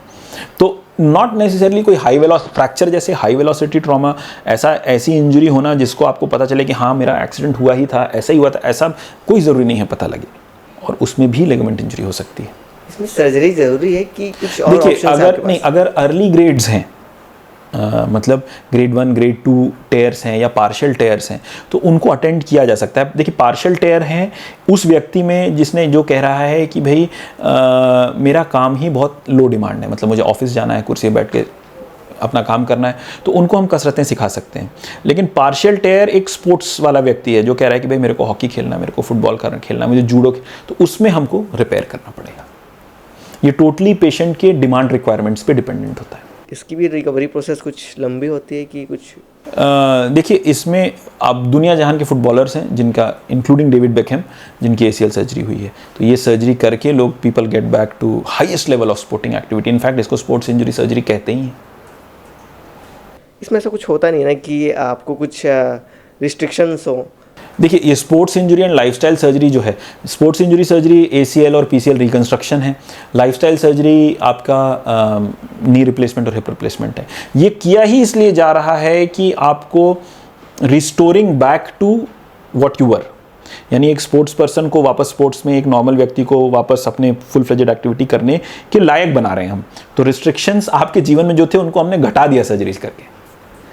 सर्जरीज़ की बात आती है, कोई भी सर्जरीज़ की बात हो, जॉइंट रिप्लेसमेंट हो या ACL की बात हो, कोई भी सर्जरीज ऑपरेशंस की बात हो, लोगों को इन्फेक्शंस का डर रहता है। मतलब वो तो डॉक्टर जानते हैं क्या होता है, लेकिन लोगों को डर रहता है कि इन्फेक्शन हो जाएगा, तो फिर वो किसी और पद्धति में जाते हैं। जैसे आयुर्वेदिक है, आयुर्वेदिक कोई ख़राब नहीं है, मैं नहीं बोल रहा हूँ क्या ख़राब है वो, बट वो फिर वो किसी होम्योपैथी में जाते हैं, वो इलाज होते होंगे उनके, लेकिन कुछ बीमारियाँ होती हैं, कुछ चीज़ें होती हैं जिनमें ऑपरेशंस की ज़रूरत पड़ती है। तो वो आप कुछ बताना चाहेंगे लोगों की कि इसमें डरने की कोई बात नहीं है, ये बिल्कुल सेफ़ है? देखिए एक स्पेशली जॉइंट रिप्लेसमेंट्स हो, इनफैक्ट किसी भी सर्जरी में, अगर आप एक ऐसे सेंटर पे सर्जरी करा रहे हैं जहाँ पे ये फ्रीक्वेंटली हो रहा है, दे आर यूज्ड टू, मतलब there is a entire chain of command, मतलब राइट फ्रॉम गेट इंस्ट्रूमेंट लेने से उसको हैंडल करने तक, मतलब उसको प्रॉपरली ऑटोक्लेव करना, ट्रेस कैसे लगाना है, OT को कैसे तैयार करना है, एसेप्टिक इन्वायरमेंट, जैसे हमारे यहाँ we have a modular OT with HEPA filter, zero bacterial, मतलब absolutely zero, high pressure flow is always going away from the surgical field. तो ये बहुत ही विशेष प्रकार के OT हैं जो बने ही जॉइंट रिप्लेसमेंट सर्जरीज के लिए हैं। तो इस तरह के इन्वायरमेंट में अगर आप हैं तो यू आर वेरी सेफ, तो संभावना न के बराबर हो जाती है। ऐसा कुछ टेक्निक है जो आप सिंगापुर से लाए हो और ये आप वो सिर्फ आपके हॉस्पिटल में और कहीं नहीं है? देखिए ये कह पाना मुश्किल है, आप अलग अलग जगहों से अलग अलग एक्सपीरियंसेस लेके आते हैं, और आज के दिन ओपन सोर्स नॉलेज में कोई ये कहे कि ये सिर्फ मैं कर रहा हूँ, देखिए क्योंकि मेडिसिन का फील्ड ही ऐसा है कि जहाँ पे पीयर प्रूवन, मतलब ये जो भी आप टेक्निक करते हैं, जो भी आप प्रैक्टिसेस करते हैं, वो पब्लिश्ड होनी चाहिए, वो बाकी लोगों द्वारा मान्यता प्राप्त होनी चाहिए, तभी आप कर सकते हैं। तो हम जो भी कर रहे हैं, मैं ही नहीं, हर कोई जो भी कर रहा है, वो पीयर प्रूवन टेक्निक्स ही हैं। वो एक दूसरे से अलग हो सकती हैं, किसी के कुछ फ़ायदे हो सकते हैं, किसी के कुछ नुकसान हो सकते हैं, लेकिन कोई भी ये क्लेम नहीं कर सकता कि ये सिर्फ मैं कर रहा हूँ, क्योंकि प्रैक्टिस करने के लिए ही हमको ये एक रिक्वायरमेंट है कि उसको प्रॉपरली पब्लिश किया जाए, बाकी लोग उसको करके देख करके सिमिलर रिप्रोड्यूसिबल रिजल्ट्स को प्रोड्यूस करें। तो ऐसा तो मैं नहीं कह पाऊँगा, अपने लिए नहीं और किसी के लिए भी नहीं। मैं अब बैक पेन में आना चाहूँगा, क्योंकि ये बहुत कॉमन कॉज है, वो उसका कोई एज नहीं है, कोई एज लिमिट नहीं है इसकी, कभी भी नहीं थी शायद तक, अगर देखा जाए तो। होता क्यों है ये? इसके 3 प्रकार से आपको बताना है, मतलब अपर, लोअर और मिडिल वाला, ऐसे बताइए। देखिए एक तो हो गया नेक पेन। नेक पेन क्या होता है कि आपका ज़्यादातर करके पॉस्चरल होता है। पॉस्चरल मतलब आप डेस्क पे बैठे हुए हैं, काफ़ी देर से स्क्रीन को स्टेयर कर रहे हैं, नेक और शोल्डर मसल्स को रिलीफ नहीं मिल रहा है, वो कंटिन्यूसली स्टिफ हैं। तो वो तो आप थोड़ा सा अगर ध्यान दें अपने पॉस्चर पे, कुछ आइसोमेट्रिक एक्सरसाइजेस बोलते हैं नेक की, और कुछ शोल्डर की एक्सरसाइजेस करें तो that will be attended to. Mid back again slouchy posture, मतलब हम ऐसे आड़े टेढ़े बैठे हैं, ज़्यादातर करके उसी की वजह से परेशानी देता है। लोअर बैक भी again sitting in bad positions या इंजरीज भी हो सकती हैं एक कारण, जिसकी वजह से हमें तकलीफ देता हो। हालांकि इन तीनों तकलीफ़ों में हमें डिफ्रेंशिएट करना है between neurologic and mechanical causes. मतलब अगर आप ये देख पा रहे हैं, ये लोअर बैक का मॉडल है, है ना। इसमें सामने तो आपको हड्डी दिख रही है, ये बीच में इंटरवर्टिब्रल डिस्क दिख रही है, लेकिन पीछे अगर आप देखेंगे तो पीछे स्पाइनल कॉर्ड जा रही है और उसमें से नर्व रूट्स निकल रहे हैं। तो हमारा हमेशा एक कंसर्न ये रहता है, ये जो दर्द है ये न्यूरोलॉजिक है, यानी स्पाइनल कॉर्ड या नर्व रूट के दबने से हो रहा है, या मैकेनिकल है, यानी कि स्पाइनल कॉर्ड और नर्व रूट को छोड़ के किसी भी और कॉज से, हड्डी के इस हिस्से से, सामने के हिस्से से, इनके अराउंड के नर्व से हो रहा है, तब वो एक उसका ट्रीटमेंट टोटली डिफरेंट है। तो जैसे यहाँ पे अगर आप देखें तो ये एक मॉडल में दिख रहा है कि जैसे ये डिस्क निकल गई है, अगर आप देख पा रहे हैं तो ये नॉर्मल डिस्क है और ये निकला हुआ हिस्सा है। ये निकला हुआ हिस्सा इस एग्जिटिंग नर्व रूट को दबा रहा है। तो बैक पेन तो इस स्थिति में भी होगा, लेकिन इसकी खासियत ये रहेगी कि ये नर्व रूट जिस दिशा में और जिस दशा में सप्लाई करती है वहाँ पे स्पेशली प्रोनाउंस्ड होगा। मतलब पैरों में झिनझिनी जाएगी, इलेक्ट्रिकल करंट जैसा लग सकता है, पैर चलने के बाद भारीपन लग सकता है। तो इस तरह के विशेष सिम्टम्स अगर आते हैं, ये तो हो गई पैरों की बात। हाथों में भी ऐसा लगता है कि भाई इलेक्ट्रिक करंट जैसा जा रहा है, झिनझिनी हो रही है, कुछ देर बाद सूनापन हो रहा है, या हम लिखते लिखते कुछ देर बाद राइट हैंड है तो छूट जा रहा है, या हम कोई काम कर रहे हैं, कंघी वंगी कर रहे हैं और थोड़ी देर बाद हमसे हाथ से कंघी छूट जा रही है। नीचे तकलीफ है कमर के नीचे तो पता चला चप्पल पहने हैं और चप्पल छूट गई, हमको पता ही नहीं चला। या चल रहे हैं तो ऐसा लग रहा है कि हम गद्दे पे चल रहे हैं, प्रॉपर फीडबैक नहीं मिल रहा है ज़मीन पे चलने का। तो ये सब अगर है तो ये न्यूरोलॉजिक कॉज है, यानी नस दबने। इनका इलाज टोटली डिफरेंट है। और अगर इस तरह के कोई सिम्टम नहीं है, सिर्फ दर्द हो रहा है, तो इनका इलाज ज़्यादातर पोस्चरल करेक्शन और एक्सरसाइजेस है। जैसे क्रोनिक बैक पेन का जो मेन कॉज क्या है, क्या आपके एक्सपीरियंस में क्या है मेन कॉज इसका जो है? क्रॉनिक मैकेनिकल बैक पेन तो ज़्यादातर करके मांसपेशियों की कमज़ोरी और पुअर सिटिंग हैबिट्स की वजह से ही होता है, पोस्चरल हैबिट्स की वजह से ही होता है, जो करेक्टेबल है। मतलब अगर आप मसल टोन अपनी सही कर लेंगे और पोस्चर पे ध्यान देंगे और प्रोलॉन्ग सिटिंग नहीं करेंगे, मतलब कि मैं घंटों बैठा रहूँ ऐसा नहीं, मतलब 1 घंटे में मैं 5 मिनट 10 मिनट उठूँगा, थोड़ा सा स्ट्रेच करूँगा, वापस बैठ जाऊँगा, that much is enough to take care of mechanical low back ache. आपने उससे कभी कहा कि लंबे टाइम तक बैठना नहीं है, और आजकल कहा जाता है कि sitting is a new smoking.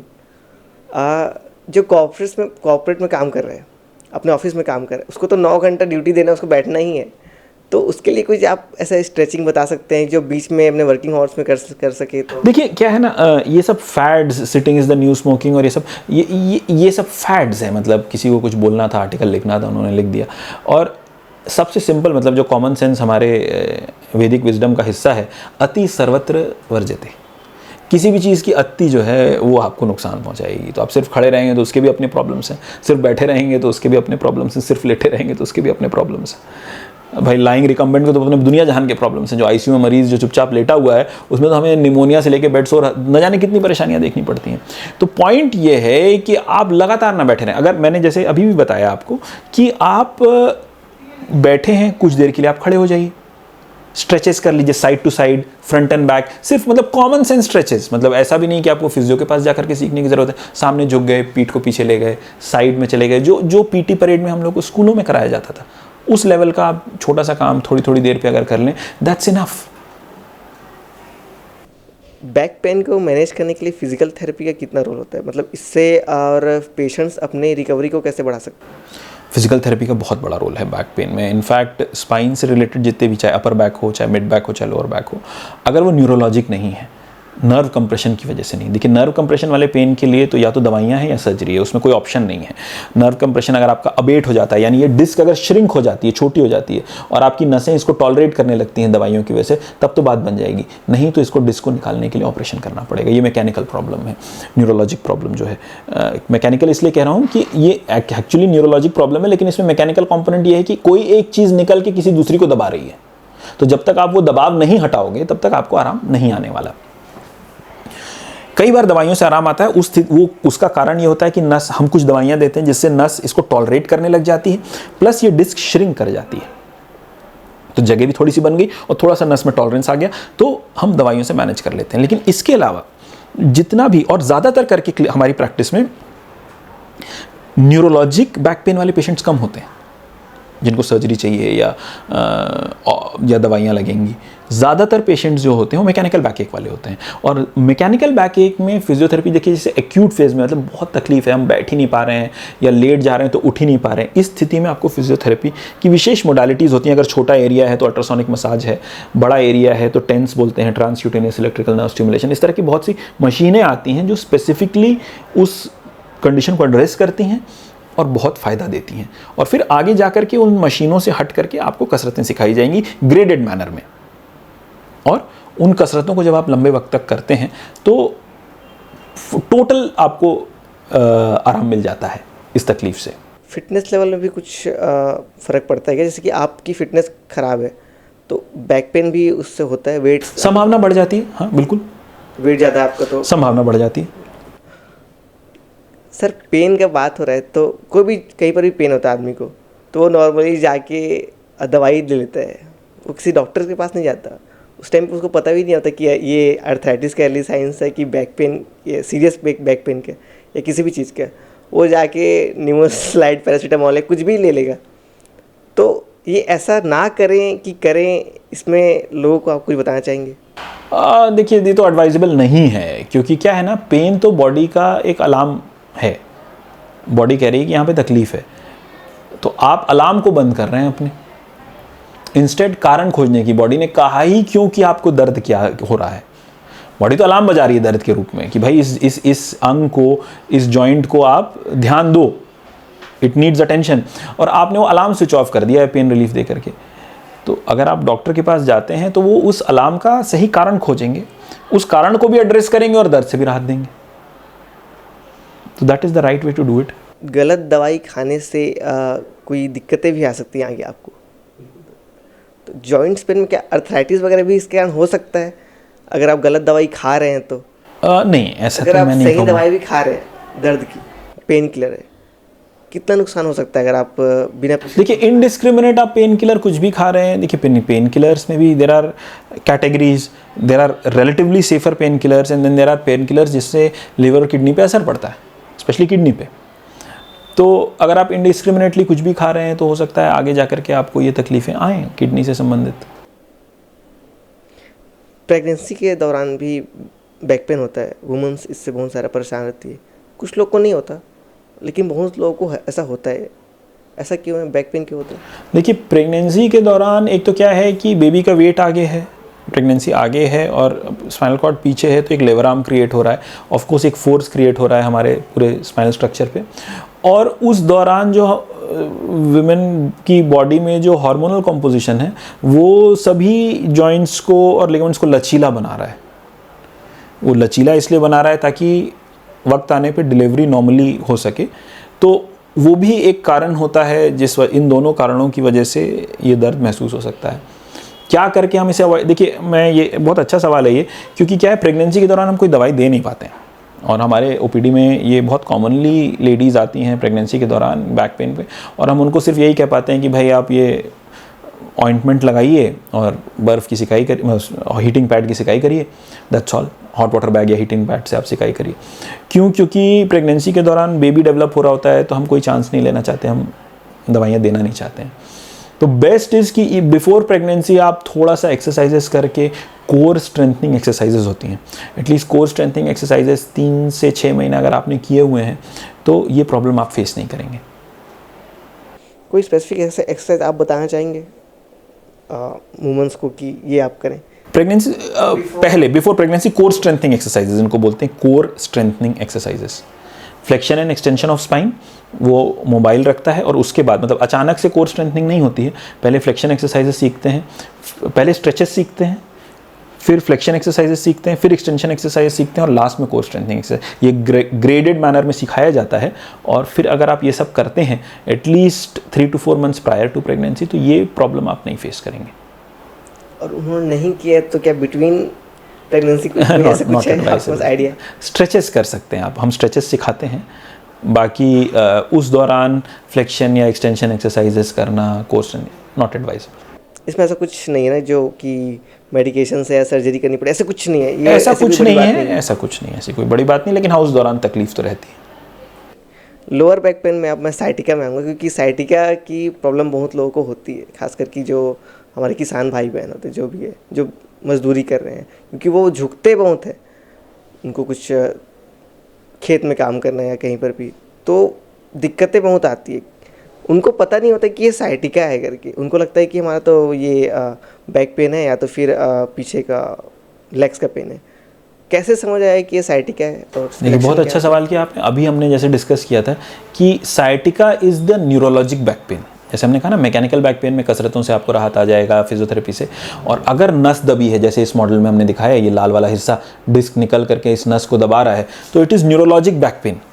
यानी कि अब वो दर्द जो है, नस जिस दिशा में जा रही है उस दिशा में आपको दर्द महसूस होगा, जो साइटिका इसलिए कहते हैं क्योंकि साइटिक नर्व लोअर मतलब निचली स्पाइन के एलिमेंट से बनी हुई है, नर्व रूट से बनी हुई है। तो वो नर्व रूट जब कंप्रेस होते हैं तो हमको पूरे जांग से लेके टांग तक झिनझिनी, सूनापन, खिंचाव, कई बार ऐसा लगता है पैर भारी हो गए हैं, हम कुछ दूर चले और फिर लगता है अरे पैर भारी हो गया, अब नहीं उठेंगे, थोड़ी देर बैठते हैं तब फिर आराम आता है। इसे कहते हैं न्यूरोजेनिक क्लॉडिकेशन, मतलब काम कुछ देर बाद पैरों का काम कर देना बंद करना।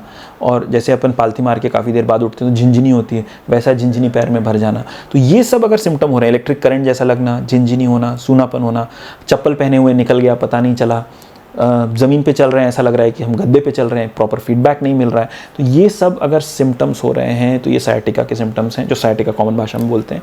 ये न्यूरोलॉजिक बैकएक है। इस स्थिति में आप मान के चलिए ज़्यादातर समय डायग्नोसिस एमआरआई से कंफर्म हो जाएगी, ज़्यादातर समय इसमें ऑपरेशन लगेगा। वही मैंने जैसे पहले भी बताया था, कुछ केसेस में जहाँ पे कंप्रेशन उतना ज़्यादा नहीं है, कुछ वक्त के बाद डिस्क डेसिकेट हो जाती है, यानी सूख जाती है, श्रिवल अप हो जाती है, और नसों को विशेष दवाइयाँ दे करके टॉलरेंट हम बना लेते हैं। उस स्थिति में मरीज को राहत आ जाती है और सर्जरी टल सकती है। तो जनरली फर्स्ट इंस्टेंस में हम कभी सर्जरी एडवाइज नहीं करते हैं। We give trial of medical management for 3 to 6 weeks, 3 से 6 हफ्ते। अगर वर्सनिंग नहीं हो रही है और कुछ भी इंप्रूवमेंट मिल रहा है तो हम मरीज को ट्रायल ऑफ मेडिकल मैनेजमेंट करते हैं। साइटिका कुछ गलतियों के कारण होता है क्या, जो डेली लाइफ में? नहीं, मैं ये तो मैं बिल्कुल नहीं कहना चाहूँगा, क्योंकि हमने अपनी प्रैक्टिस में इसको बहुत यंग लोगों में भी देखा है, बहुत ओल्ड लोगों में भी देखा है, बहुत एक्टिव लोगों में भी देखा है, बहुत सेडेंट्री मतलब जो लोग बहुत ज़्यादा एक्टिव नहीं हैं उनमें भी देखा है। तो ऐसा तो मैं नहीं कहना चाहूँगा। इसका नॉन सर्जिकल सर्जिकल दोनों ट्रीटमेंट, राइट?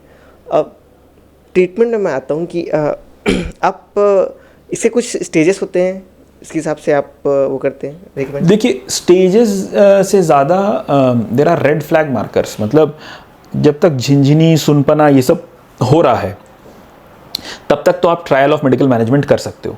लेकिन अगर कमज़ोरी आ गई है, मतलब पैर के अंगूठे में कमज़ोरी, एंकल के अंदर कमज़ोरी, मतलब आप उसको धकेल नहीं पा रहे हो या पैर को उठा नहीं पा रहे हो, इस स्थिति में सर्जरी करनी ही पड़ेगी।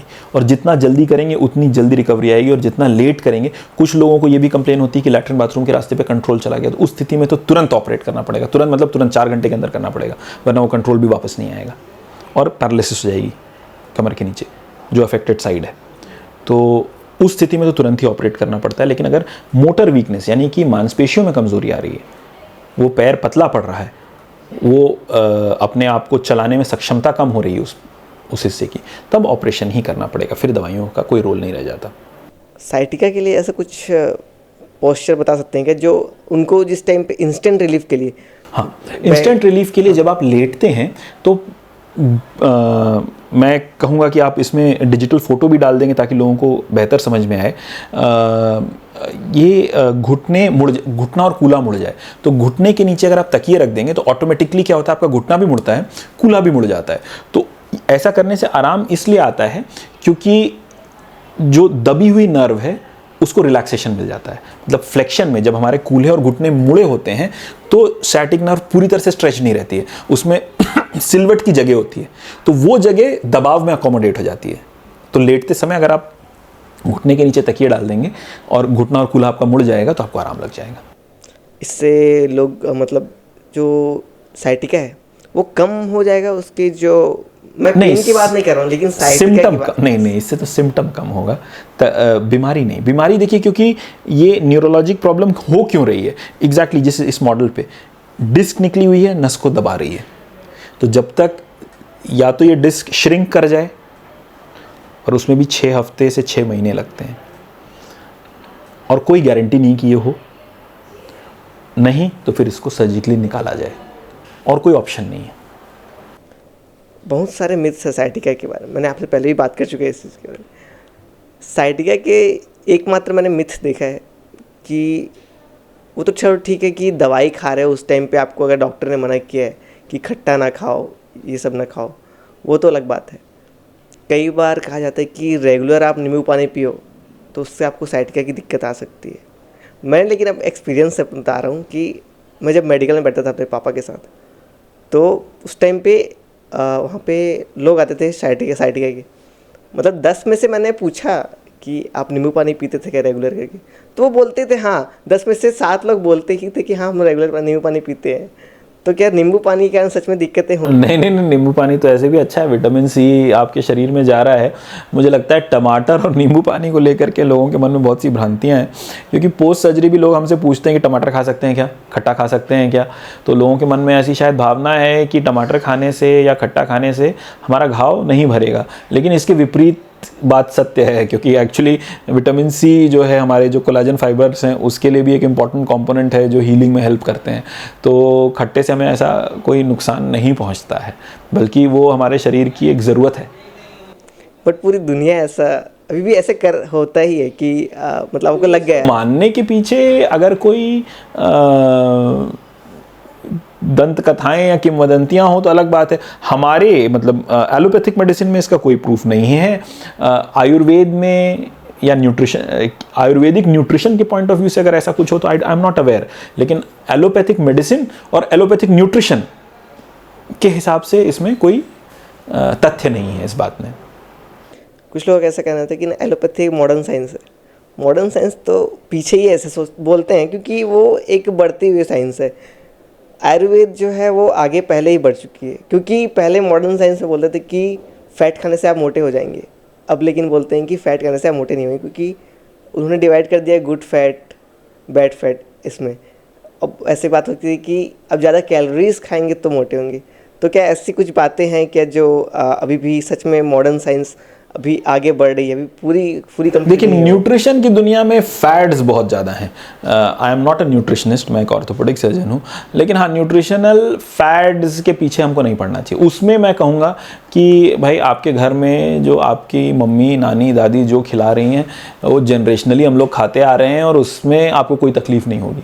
इनफैक्ट आप इन सब फैट्स में पड़े ही नहीं, और आपके घर में जो रेगुलर खाना पीना बन रहा है वो अपने आप में एक स्वस्थ एवं स्वास्थ्यवर्धक खाना बन रहा है। उसको निश्चिंत होकर, बेफिक्र होकर, सही मात्रा में अगर आप कंज्यूम करते हैं तो you will not have a problem. Arthritis मुझे एक बीमारी याद आई है, गाउट को हम शायद हाइपर यूरिसीमिया भी ऐसा कुछ बोला जाता है। वो क्यों होता है, उसका कारण? देखिए, जब शरीर में एक विशेष प्रकार की एंजाइम की कमी हो जाती है और क्या कहते हैं यूरिक एसिड को प्रॉपरली प्रोसेस करने की क्षमता चली जाती है, तो यूरेट क्रिस्टल्स, मतलब यूरिक एसिड के क्रिस्टल्स बॉडी में प्रेसिपिटेट हो जाते हैं जॉइंट्स के अंदर, और वो बहुत पेनफुल होता है। तो गाउट की तकलीफ़ इस वजह से होती है, और उस स्थिति में आपको पहले तो कहा जाएगा डाइटरी मॉडिफिकेशन के लिए, मतलब कि प्रोटीन्स आप कम खाएं, क्योंकि प्रोटीन मेटाबॉलिज्म से ही ये जनरेट होता है यूरिक एसिड, जिसको हमको डिस्पोज करना रहता है, और उसकी एंजाइम की कमी की वजह से हमें ये तकलीफ़ हो रही होती है। अगर सिर्फ प्रोटीन जैसे दाल, पनीर, नॉनवेज अगर आप कम करने के बावजूद भी ये परेशानी बरकरार रहती है, तो फिर दवाइयाँ हैं जो इसमें ग्रेडेड मैनर में हम लिख सकते हैं जो हेल्प करती हैं। लेकिन प्रोटीन तो ज़रूरी है। मैंने सुना है कि अगर आप 70 किलो के हैं तो 70 ग्राम प्रोटीन आपको नहीं, वो सिर्फ उसी पे लागू होता है जिनको गाउट की तकलीफ है, हर किसी के लिए ये नहीं लागू होता है। तो गाउट की तकलीफ किसी को भी हो सकती है कुछ? नहीं, जिनमें ये प्रोसेसिंग की क्षमता की कमी है, इस एंजाइम की कमी है, सिर्फ उनमें। किसी रेगुलर लाइफस्टाइल में ये कुछ होता है कि मतलब रेगुलर लाइफस्टाइल में ऐसे कुछ गलतियां कर रहे हैं? कुछ लोग हाँ रेगुलर कि भाई एक्सेसिव प्रोटीन इनटेक, कि भाई आप मतलब आजकल जिम वगैरह के फैड में आप प्रोटीन पाउडर भी खा रहे हैं, नॉनवेज भी खा रहे हैं, कार्बोहाइड्रेट्स को कट कर रखा है, totally protein extreme protein diet में जा रहे हैं। उस स्थिति में बैलेंस डाइट नहीं है तो आपको बैलेंस डाइट नहीं, तो स्पेशली प्रोटीन कंपोनेंट बहुत हाई हो रहा है। अब मैं अल्कोहल के बारे में आपसे बात करूँगी कि अल्कोहल लोग लेते हैं, आजकल बहुत लोग लेते हैं। दवाई दारू ऐसा बोलते हैं कि दवाई दारू सच में, दारू के सच में दवाई के इसमें काम करता है? क्योंकि मैंने कुछ लोगों से बात की थी, तो जैसे कि आपको दर्द होता है तो क्या, मैंने एक ऐसे इंसान से बात की थी जैसे कि उनकी काम ज़्यादातर फिजिकल एक्टिविटी वाले काम रहते हैं, तो उन्होंने बोलते हैं कि यार मेरे को जब दर्द होता है ना, तो मैं रात को एक पैग मारता हूँ और मैं सेट हो जाता हूँ, मेरे सारे दर्द हट जाते हैं। ये क्या सच में दवाई के, सच में दारू जो सच में दवाई की काम करती है, कि ये उनकी मेंटली कुछ? आपकी बिल्डिंग में आग लग जाए, फायर अलार्म बजने लग जाए, आप अपने फायर अलार्म को तोड़ दें, तो क्या उससे आग बुझ जाएगी? फायर अलार्म की आवाज़ आपके कानों तक नहीं पहुंचेगी। दारू कुछ वैसे ही कर रही है। शराब शरीर को सिर्फ और सिर्फ नुकसान पहुंचा रही है, not just liver, bones, intestine, हर एक हिस्से को नुकसान पहुंचा रही है, लेकिन ऑप्टेंडेशन कर रही है, मतलब फैकल्टीज को लोअर कर रही है। आपने कभी सुना, मतलब अगर आपका कैब ड्राइवर आउट हो, आप उसके साथ जाना चाहेंगे? कोई एयरप्लेन पायलट शराब पी करके उस फ्लाइट में कोई बैठना चाहेगा? यानी शराब जो है वो आपके फैकल्टीज को डल कर दे रही है ना। जैसे मैंने कहा कि फायर अलार्म बज रहा है, आप अपनी सुनने की क्षमता कम कर लें, अपने कान फोड़ लें या कान में कुछ कॉटन डाल लें, उससे आग तो नहीं बुझ जाएगी। तो वैसे ही लोगों को जो तकलीफें हैं, अगर उन्होंने शराब पिया तो द फैकल्टी, मतलब समझने की भी क्षमता और ग्रहण कर पाने की क्षमता भी कम हो जा रही है, वो सेंसिटिविटी कम हो जा रही है। तो इस वजह से उनको शायद अपने दर्द कम महसूस हो रहे हैं, पर वो बीमारी को न्योता दे रहे हैं। मतलब एक तकलीफ तो उनको थी, शराब पी करके और कई तकलीफें वो इनवाइट कर रहे हैं। तो जैसे कि अल्कोहल को कितने मात्रा में लेते हैं लोग कि वो मेडिसिन का काम करे? अल्कोहल सिंगल पैग भी आपके लिवर को डैमेज कर देता है। सिंगल पैग जीवन में एक बार भी लिया आपने तो भी वो डैमेज कर रहा है। पर ओनली थिंग इसकी लीवर के पास रीजनरेटिव कैपेसिटी इतनी अच्छी है कि वो ये सब मुक्के खा करके अल्कोहल के वापस उठ खड़ा होता है, अपने आप को रीजनरेट कर लेता है। लेकिन आप ऐसे किसी को बोलो कि अल्कोहल ना ले, तो बोलेंगे वाह वो तो मेडिसिन में भी तो है, रहता है यार, वो तो रहता ही है अल्कोहल। मैंने तो देखा है, कई तो प्रिस्क्रिप्शन में देखा है मैंने, अल्कोहल पूरा देखा है, उसमें लिखा रहता है अल्कोहल पर इतना % है करके। तो वो क्या अलग अल्कोहल रहता है जो मेडिसिन के अंदर? अच्छा, जो डिसॉल्व करने, देखिए एज अ सॉल्वेंट इथेनॉल को यूज़ किया जाता है, पर वो एज अ सॉल्वेंट शायद एक चुटकी या एक चम्मच भर भी नहीं है। वो उस पूरी दवाई के हिस्से में एज अ सॉल्वेंट जब इथेनॉल यूज़ किया जा रहा है तो वो शायद एक चुटकी भर है। तो वो एक दलील नहीं है कि दवाइयों में शराब मिला के दी जा रही है। ऐसा मतलब वो मेंटली लोगों की थिंकिंग है, दारू जो है ऐसा कुछ काम नहीं करता है, राइट? आप ये बोलना चाह रहे हैं? नुकसान करती है ना, शरीर के हर एक अंग को नुकसान पहुंचाती है, काम करती है, नुकसान करने का काम करती है। अब मैं एक्सरसाइज के बारे में पूछना चाहूँगा आपसे।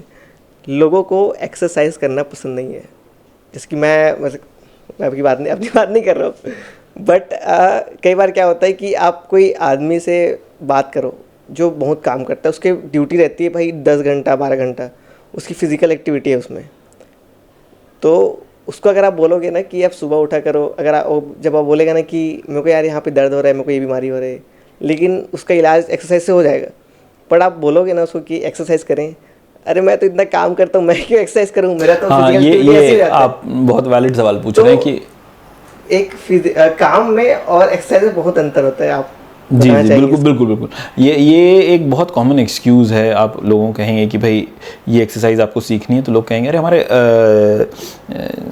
घर का ही काम इतना है, हमारे ऑफिस का ही काम इतना है कि हम इतना कर लेते हैं, हम बहुत एक्सरसाइज कर लेते हैं, हम इतनी सीढ़ियाँ चढ़ जाते हैं दिन में कि हमारा काम बन जाता है। लेकिन ऐसा नहीं है। स्पेशली जैसे अब आपको जॉइंट्स की तकलीफ हो रही है तो there are very specific exercises. मतलब अगर आपने सही से किया होता तो आपको दर्द ही ना होता, आप डॉक्टर के पास ही ना आते। तो जब आप डॉक्टर के पास आ गए तो उसकी सलाह भी सुन लीजिए। तो वो स्पेसिफिक एक्सरसाइजेस जब आप करेंगे तभी आपको जॉइंट के अराउंड रिलीफ मिलेगा। वो स्पेसिफिक एक्सरसाइजेस जब आप करेंगे तभी आपको आपके बैक एक में या नेक पेन में या शोल्डर पेन में राहत मिलेगा, क्योंकि वो मांसपेशियां या वो मसल ग्रुप्स यूज में नहीं आते हैं नॉर्मल रोज़मर्रा की एक्टिविटीज़ में, इसीलिए आप उस तकलीफ से परेशान हो रहे हैं। अब हम उन अनयूज्ड या लेस यूज्ड या पुअरली यूज्ड ग्रुप्स को इंगेज करके रीइंफोर्स करेंगे और तब आपको बेहतरी महसूस होगी। तो there are very specific exercises और उनको ही करने से आपको राहत मिलेगी, ना कि ये कहने से कि मैं तो स्विमिंग जाता हूँ या जॉगिंग कर लेता हूँ या मेरा काम ही ऐसा है, इतनी बार ऊपर नीचे घर में करना पड़ जाता है कि मेरी तो एक्सरसाइज उसी में हो जाती है। तो ये सब तो सिर्फ एक्सक्यूजेज हैं और आप जब एक्सक्यूजेज देते रहेंगे तो फिर आप फेलियर में ही रहेंगे। हेल्दी जॉइंट्स और मतलब जो पेन होता है, किसी को अगर पेन हो रहा है ना हो, उसके लिए आप रेगुलर कौन से एक्सरसाइज रिकमेंड करेंगे? अब दौड़ने तो हर किसी का हर चीज़ का इलाज नहीं है, राइट? वॉकिंग, साइकिलिंग, स्विमिंग, अगर आप ये इस तरह की बेसिक एक्टिविटीज़, अगर आप किसी स्पोर्ट्स में हैं, बैडमिंटन, टेनिस, फुटबॉल, तो वाओ, मतलब तो बहुत ही बढ़िया, lot of things will be taken care of अपने आप से। और बेसिक अगर आप कुछ भी नहीं कर पा रहे हैं तो सिर्फ वॉकिंग, देयर जॉइंट्स के लिए बहुत स्पेसिफिक एक्सरसाइजेज होती हैं, quadriceps, hamstring and vastus medialis obliquus, VMO exercises. Back के लिए पेल्विक ब्रिजिंग एक्सरसाइजेज होती हैं, लोअर बैक स्ट्रेचेज होते हैं, spinal flexion, spinal extension, core strengthening, बहुत बहुत लिमिटेड, मतलब आपको सब कुछ नहीं करना है, आपको जो ज़रूरत है उसके हिसाब से you can add it on walking या cycling. Swimming is a fantastic exercise, rightly done, मतलब पैर ऊपर रख करके अगर आप सही से करते हैं तो it is an awesome exercise. आप ट्रॉमा सर्जन भी हैं, तो आप कोई आइडिया दे सकते हैं लोगों को कि कहीं पर एक्सीडेंट होता है तो एकदम इंस्टेंटली तो एम्बुलेंस नहीं आ सकता, उस टाइम पे सामने वाले इंसान की जान बचाने के लिए बाकी दूसरे इंसान क्या कर सकते हैं? देखिए, एक सबसे कॉमन प्रॉब्लम, मतलब this I have seen personally also, मतलब एक्सीडेंट पे मैंने भी उतर के, देखिए मेरे डॉक्टर होने से किसी की जान बेसिक काम करने से ही बचेगी और जब तक एम्बुलेंस नहीं आती है तो उस भीड़ में आप जाके अनाउंस तो नहीं करते हो कि आप डॉक्टर हो, पर कई बार बोलना पड़ जाता है कुछ मिस्टेक्स। एक, अगर कोई व्यक्ति बेहोश हो गया है तो उसको थप्पड़ मारने से वो नहीं जागेगा, तो प्लीज़ स्टॉप डूइंग दैट। दूसरा, कुछ भी हो जाए आप पानी पिलाने लगते हो, नहीं, एक बेहोश आदमी को जब आप पानी पिला दोगे तो उस सब उसकी छाती में जाएगा। अभी तक तो वो हेड इंजरी और फ्रैक्चर से जूझ रहा था, अब उसको निमोनिया से मरना पड़ेगा। तो प्लीज़ ये भी मत करिए। अगर आप कुछ कर सकते हैं तो सबसे पहले उसको रोड के कॉर्नर पे ले जाए कि भाई दूसरी गाड़ी ना चढ़ जाए उसके ऊपर, डिवाइडर पे या सेफ स्पॉट पे ले जाएं। सेफ स्पॉट पे शिफ्ट करते हुए कोशिश करें कि एम्पल हेल्प लें। उस दौरान अगर हो सके तो एक जन स्पेशली सर संभाल ले, क्योंकि गर्दन की इंजरीज होंगी तो कई बार गर्दन ऐसे लचक जाती है, तो वो बंदा ठीक रहा होगा, वो पैरालाइज ऑन द स्पॉट हो गया, इसका ध्यान रख लें। और बाकी टेक्निकल डिटेल्स, अगर आपको लग रहा है आप पल्स फील कर पाते हैं और पल्स नहीं आ रही है यहाँ पे, तो CPR करना हर किसी को आना चाहिए, कार्डियोपल्मोनरी रिसक्सिटेशन। इसके बेसिक कोर्सेज होते हैं, BLS कोर्सेज होते हैं जो ट्रैफिक पुलिस वाले खुद अपने स्टाफ के लिए और जनरल पब्लिक के लिए भी कराते हैं, हॉस्पिटल्स के साथ कंजंक्शन में। कई सारे हॉस्पिटल्स पब्लिक अवेयरनेस में करवाते हैं इसको, अलग अलग सोसाइटीज़ के साथ मिलके, रेजिडेंशियल सोसाइटीज़ के साथ मिलके। अगर वो आप सीख लें तो बहुत ही अच्छा। अदरवाइज ये डोंट्स भी का भी ध्यान रख लें और एम्बुलेंस के आने तक वेट कर लें, तो दैट शुड बी इनफ। खून अगर ज़्यादा बह रहा है तो उसको रोकने के लिए कुछ ऐसा कुछ? खून अगर ज़्यादा बह रहा है तो आप उसके ऊपर, जहाँ पे बह रहा है उसके ऊपर एक टाइट कपड़ा बांध सकते हैं, ये बिल्कुल कर सकते हैं, ये कई बार जान भी बचा सकता है मरीज। एक लास्ट क्वेश्चन में अल्कोहल से मैं अल्कोहल कैसे आपके बोन्स को हार्म कर रहा है? अगर आप रेगुलर पी रहे हो या फिर ओकेशनली पी रहे हो, कैसे भी पी रहे हो? देखिए, एक सेटिंग है कि आपका फ्रैक्चर हुआ है और हमने ऑपरेशन कर दिया और फिर भी आप अल्कोहल कंज्यूम कर रहे हैं, तो अब आपकी बोन हीलिंग बहुत पुअर होगी, यूनियन मतलब जुड़ने में बहुत परेशानी आने वाली है। दूसरी सेटिंग है कि आपको कोई चोट वोट नहीं आई है, नॉर्मल है आप, और आप डेली अल्कोहल कंजम्पशन कर रहे हैं। उसमें apart from other and organ damages जो लिवर को हो रहा है, किडनी को हो रहा है, वो सब अपनी जगह है। अपार्ट फ्रॉम दैट बोन्स में रिजॉर्प्शन हो रहा है, मतलब बोन से कैल्शियम बोरो किया जा रहा है, मतलब उनको उसमें ऑस्टियोपोरोसिस हो रहा है, उनको वीकन किया जा रहा है और उनकी हीलिंग कैपेसिटी भी छिन रही है। तो एक, आप फ्रैक्चर प्रोन हो गए, दो, जब फ्रैक्चर होगा तो उसको भरने में भी बहुत दिक्कत जाएगी। टॉप 10 फूड्स क्या है बॉडी के बोन्स के लिए, बोन्स को स्ट्रॉन्ग रखने के लिए, जो आपको डेली लाइफ में खाना चाहिए? देखिए, बोन हेल्थ के हिसाब से विटामिन D3 और कैल्शियम। विटामिन D3 आपको ग्रीन लीफी वेजिटेबल से मिल जाता है, जैसे कि आपका पालक हो गया, कैरेट हो गया। मतलब गाजर हो गया, इससे आपको मिल जाता है विटामिन D3। और जो कैल्शियम है वो आपको मिल्क से मिल रहा है, दूध से मिल रहा है, कर्ड से मिल रहा है, क्या कहते हैं इससे, अंकुरित चना, मूंग, इन सब चीज़ों से आपको कैल्शियम मिल रहा है।